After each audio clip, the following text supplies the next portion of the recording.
मस्त. चला तर मग आपण बनवूया टमाटरची चटणी. तर मी आता कढईत तेल टाकलेलं आहे. जिरा, मोहरी आणि लसूण तडतडल्यानंतर त्यात थोडी मिरची आणि थोडे कांदे कापलेले टाकले आहेत. थोडं परतवून घेऊ.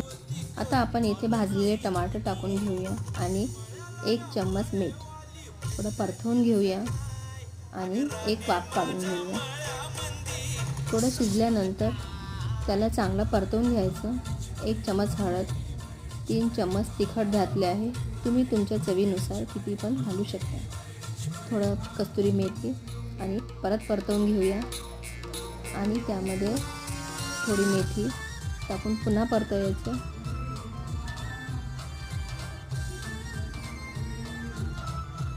आणि पातीचा कांदा टाकून घ्यायचा आणि कोथिंबीर. तर मग आपली इथे चटणी रेडी आहे.